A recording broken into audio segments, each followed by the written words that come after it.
The planar command is going to use a NURBS plane to create a planar trimmed surface from an existing curve.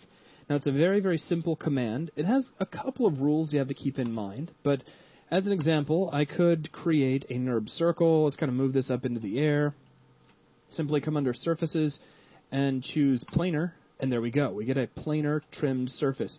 We can see that it's a trimmed surface over here in the channel box, and if I right mouse, we do have a trim edge.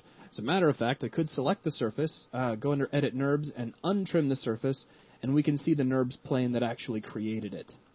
So it's sort of a cool feature there.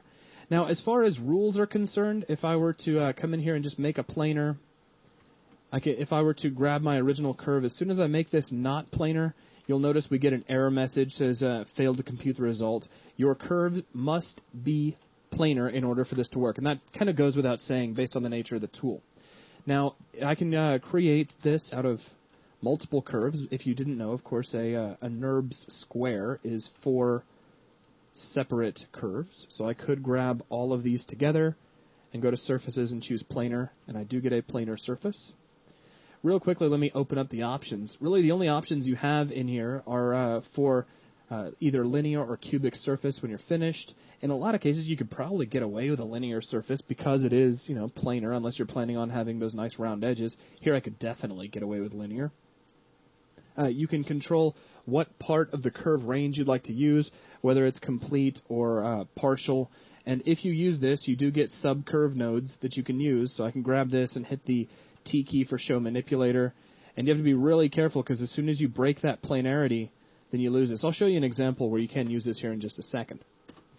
You do not necessarily have to have a single closed curve or even just 4 curves that end at each other's corners in order to use planar. For example, I could grab my EP Curve tool and click a shape here and make another one that's kind of curvy over here, like so, and then here's one more, and then here's one more, like so. So I have several different curves. Now notice all of these do enclose in an area, and they are all planar to one another. That is, those are the key rules right there. They must completely enclose in an area, and they must all remain planar. Anywhere within that, you're pretty much good to go. So now I could grab these surfaces, planar, and boom, I get a nice planar surface. So it's a great way to create, jigsaw puzzle pieces or something like that, should you need to. And now I can come in and grab the sub-curves. Notice I have 5 separate curves. And as soon as I hit T, I can control how much of the curve I'm using. So I can tell Maya not to calculate the outside edges of the curve, but as soon as I break inside that enclosed area, boom, we lose our planarity. So you would want to kind of watch out for that. In most cases, you won't really need to use partial curves at all for this tool. You have the ability if you need it for any given reason. So that's all there is to this command. Again, just a way to create a nice trimmed surface based on an enclosed region from planar curves, and that will wrap things up for this video. Thanks a lot.